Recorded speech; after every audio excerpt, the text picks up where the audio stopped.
très très urgent. La Russie répond à la France, répond à Emmanuel Macron. Oui, Emmanuel Macron a dit que la Russie veut coloniser l'Afrique. Écoutez la réponse de Sergei Lavrov à Emmanuel Macron. Écoutez attentivement et partagez surtout au maximum. Bonjour Sergei Viktorovitch, Igor Kourachenko, RT en français. Emmanuel Macron a déclaré récemment que la Russie était un véritable colonisateur en Afrique. Comment commenteriez-vous ces propos de la part des dirigeants français? Qui sait mieux que les Français ce qu'est le véritable colonisateur?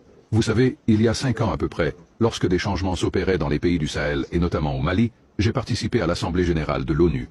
En marge de la session, comme toujours, de nombreuses rencontres bilatérales ont eu lieu. J'y ai rencontré Joseph Borrell, dont Kaja Kallas exerce aujourd'hui les fonctions, et le ministre français des Affaires étrangères qui l'accompagnait lors de cette réunion. Le Drian. Je crois que c'est comme ça qu'il s'appelle. Le Mali était alors un sujet brûlant à l'ordre du jour international. Ils se sont mis à nous reprocher d'avoir soutenu le changement de gouvernement. Entre autres arguments, j'ai dit que le nouveau gouvernement nous avait sollicité pour l'aider à assurer la réforme et le renforcement des structures de sécurité, et que nous n'avions fait que répondre à leurs demandes. Cela a été mentionné d'ailleurs, par la suite, dans des discours prononcés en séance plénière de l'Assemblée générale.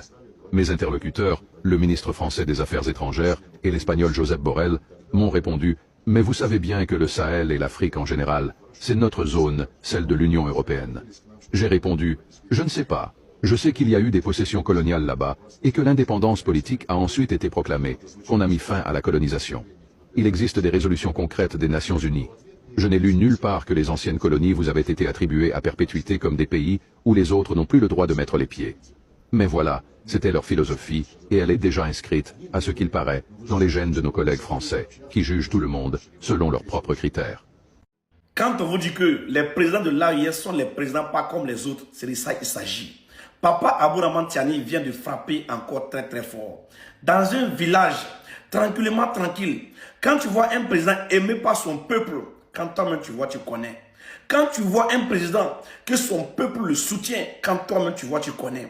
Regardez la tranquillité, la gentillesse, l'humbleté de ce monsieur.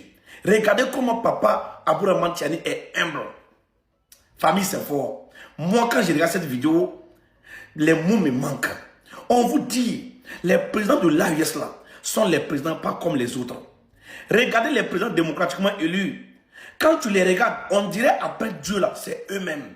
Tu ne peux même pas les approcher. Tu ne vas jamais les voir dans des quartiers précaires. Tu ne vas jamais les voir dans des villages. Jamais. Parce que les présidents démocratiquement élus, eux-mêmes, ils sont comme les demi-dieux selon eux. Mais regardez, un président qui aime son peuple se rend bel et bien au village, tranquillement, tranquille. Vous-même, regardez la vidéo attentivement et partagez au maximum. Disons-nous la vérité sincèrement. Les présidents de l'AES sont les présidents pas comme les autres. Quand toi, tu vois un président qui est venu au pouvoir pour sauver son pays, pour sauver son peuple, pour sauver sa jeunesse, quand toi-même tu vois, tu connais.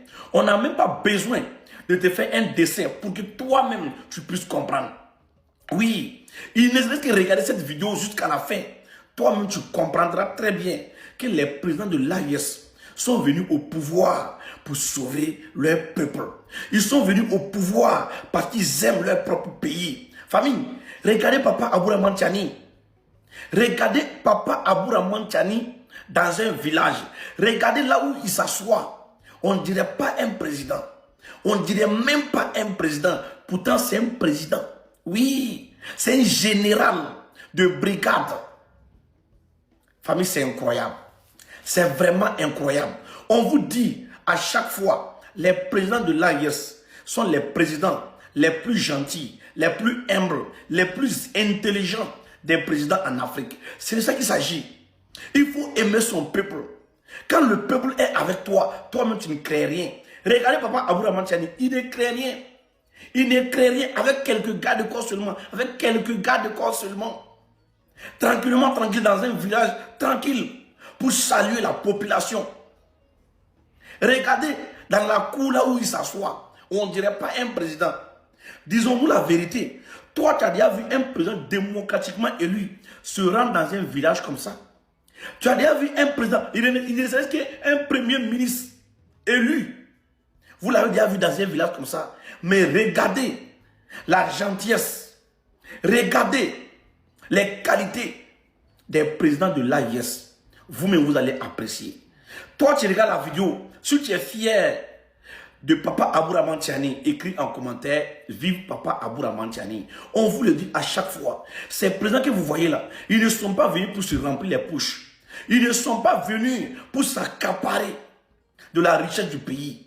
Ils sont venus pour sauver leur peuple.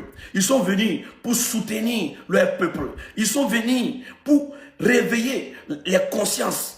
C'est de ça qu'il s'agit. Famille, c'est fort. Papa Abouraman Tiani. Regardez. Ce monsieur est très très humble. Ce monsieur est très très gentil. Famille, toi tu regardes la vidéo. Si tu aimes l'AIS, partage cette vidéo au maximum et écris en commentaire « Vive Papa Abouraman Tiani ». C'est fort. Les présidents de l'AIS ne cesseraient jamais de nous surprendre. Ils ne cesseraient jamais de nous surprendre. Regardez les présidents. Famille, écoutez attentivement son excellence le capitaine Ibrahim Traoré, le bâtisseur du Burkina Faso. Hier, le 15 mai, fête de la religion traditionnelle au Burkina Faso. Oui, son excellent le capitaine Ibrahim Traoré a parlé fort. Écoutez cette vidéo attentivement et partagez surtout au maximum. Hier, c'était la fête de la religion traditionnelle au Burkina Faso. Suivez la vidéo et partagez au maximum. Donc cette journée, ça tombe bien comme vous l'avez dit, c'est la journée des coutumes des traditions, la journée le mois du patrimoine aussi. Je pense que ce n'est pas vain. Ce n'est pas uniquement spirituel, c'est aussi un mode de vie. Voilà, c'est beaucoup de choses, des valeurs qu'il faut que les gens développent et que le Burkina redevienne ce que nous souhaitons. Et en visitant tout ce que j'ai pu voir ici, les valeurs de solidarité et de cohésion sociale, nous les avons en nous, c'est notre culture. Et nous sommes en train de perdre ça. Et je pense qu'il faut mettre les moyens ici pour vous permettre d'encadrer les plus jeunes. Et pour qu'ils puissent comprendre le fondement même de notre culture. D'où est-ce que nous venons? Pourquoi nous avons perdu ces valeurs de solidarité, d'entraide, de cohésion sociale et tout? Il faille qu'on revienne à ça. Nous sommes en temps de guerre actuellement. J'ai vu beaucoup de choses. Rien que la construction des habitats, certaines communautés ont déjà pensé à ça. Si aujourd'hui on appliquait même ça, face à ces hordes-là, on gagnait le combat. L'alerte. Comment est-ce que les gens avaient conçu des masques qui puissent alerter les gens d'un danger? Aujourd'hui, les gens sont assis dans leur village, l'ennemi vient rentrer, ils sont surpris.